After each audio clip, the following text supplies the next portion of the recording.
Hi friends, ಎಲ್ಲರಿಗೂ ನಮಸ್ಕಾರ. KR ಚಾನಲ್ಗೆ ಸ್ವಾಗತ. ನಾನು ನಿಮ್ಮ ರೂಪ. ಇವತ್ತಿನ ನಮ್ಮ KR ಚಾನಲ್ನಲ್ಲಿ ಒಂದೇ ಕಪ್ ಅನ್ನ ಇದ್ದರೆ ಸಾಕು, ತುಂಬ ಈಸಿಯಾಗಿ 2 ನಿಮಿಷದಲ್ಲಿ ಮಾಡುವಂತಹ ರೈಸ್ ಐಟಮ್ ರೆಸಿಪಿನ ಹೇಳಿಕೊಡ್ತಾ ಇದ್ದೇನೆ. ಮಕ್ಕಳ ಟಿಫಿನ್ ಬಾಕ್ಸಿಗೂ ಇದನ್ನು ಮಾಡಿಕೊಡಬಹುದು. ಹಾಗಾದರೆ ಬನ್ನಿ ಮಾಡುವ ವಿಧಾನ, ಬೇಕಾಗುವ ಪದಾರ್ಥಗಳು ನೋಡೋಣ. ಬಾಣಲಿ ಬಿಸಿಗಿಟ್ಟು ಬಾಣಲಿಗೆ 1 ಸ್ಪೂನಿನಷ್ಟು ತುಪ್ಪ ಹಾಕಿ, ತುಪ್ಪ ಕರಗಿದ ನಂತರ ಸಾಸಿವೆ, ಉದ್ದಿನಬೇಳೆ, ಕರಿಬೇವನ್ನು ಹಾಕ್ಕೊಂಡು ಇದು ಸ್ವಲ್ಪ ಕಲರ್ ಚೇಂಜ್ ಆದ ನಂತರ 2 ಹಸಿಮೆಣಸನ್ನು ಈ ರೀತಿ ಮಧ್ಯಕ್ಕೆ ಕಟ್ ಮಾಡಿ ಹಾಕಿದ್ದೇನೆ. ಹಾಗೆ 1 ಗಡ್ಡೆಯಷ್ಟು ಬೆಳ್ಳುಳ್ಳಿನ ಸಿಪ್ಪೆ ತೆಗೆದು ಹಾಕಿದ್ದೇನೆ.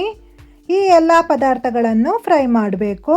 ನಂತರ 1 ಈರುಳ್ಳಿನ ಕಟ್ ಮಾಡಿ ಹಾಕ್ಕೊಂಡು ಇದನ್ನು ಫ್ರೈ ಮಾಡಿಕೊಳ್ಬೇಕು. 1 ಸ್ಪೂನಿನಷ್ಟು ಕಾಳು ಮೆಣಸು ಹಾಗೂ ಅರ್ಧ ಸ್ಪೂನಿನಷ್ಟು ಜೀರಿಗೆನ ಜಜ್ಜಿಕೊಳ್ಳಬೇಕು. ಈ ರೀತಿ ಜಜ್ಜಿರುವಂತಹ ಪುಡಿನ ಫ್ರೈ ಆಗ್ತಿರುವಂತಹ ಈರುಳ್ಳಿಗೆ ಹಾಕಿ ಇನ್ನೊಮ್ಮೆ ಚೆನ್ನಾಗಿ ಫ್ರೈ ಮಾಡಬೇಕು. ನಂತರ 2 ಸ್ಪೂನಿನಷ್ಟು ಗೋಡಂಬಿ ಹಾಕಿ ಇದನ್ನು ಚೆನ್ನಾಗಿ ಫ್ರೈ ಮಾಡಬೇಕು.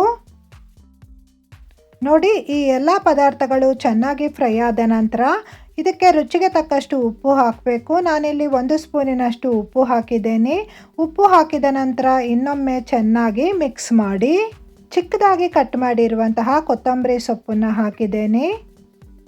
ಕೊತ್ತಂಬರಿ ಸೊಪ್ಪು ಜಾಸ್ತಿ ಬೇಕಾದರೂ ಹಾಕ್ಕೊಳ್ಬಹುದು. ಕೊತ್ತಂಬರಿ ಸೊಪ್ಪು ಹಾಕಿದ ನಂತರ 2 ನಿಮಿಷದ ಹೊತ್ತು ಇದನ್ನು ಫ್ರೈ ಮಾಡಿ ನಂತರ ಉದುರುದ್ರಾದ ಅನ್ನ ಸೇರಿಸಬೇಕು. ನಾನಿಲ್ಲಿ 1 ಕಪ್ಪಿನಷ್ಟು ಅನ್ನ ಮಾಡಿ ಇಟ್ಕೊಂಡಿದ್ದೀನಿ. ಈ ಅನ್ನವನ್ನು ಸೇರಿಸಿ ಇನ್ನೊಮ್ಮೆ ಚೆನ್ನಾಗಿ ಮಿಕ್ಸ್ ಮಾಡಬೇಕು. ಯಾವುದೇ ರೀತಿ ಮಸಾಲೆ ಪುಡಿ ಹಾಕದೆ ತುಂಬ ಸುಲಭವಾಗಿ ಮಾಡುವಂತಹ ರೈಸ್ ಐಟಮ್ ಅಂತಲೇ ಹೇಳಬಹುದು. ಪೆಪ್ಪರ್ ರೈಸ್ ಅಂತ ಕರೀತಾರೆ. ಜೀರ್ಣಶಕ್ತಿಗೂ ಮತ್ತು ಗಂಟಲು ಕಟ್ಟಿದವಾಗ ಈ ರೆಸಿಪಿ ಅಂತೂ ಸೂಪರ್ ಆಗಿರುತ್ತೆ. ನೋಡಿದ್ರಲ್ಲ, ತುಂಬ ಸಿಂಪಲ್ಲಾಗಿ ಮಾಡುವಂತಹ ರೈಸ್ ಐಟಮ್ ರೆಸಿಪಿನ. ಅಡುಗೆ ಮಾಡೋಕ್ಕೆ ಬೋರಾದವಾಗ ಈ ರೈಸ್ ಐಟಮ್ನ ಮಾಡಿಕೊಂಡು ತಿನ್ನಬಹುದು.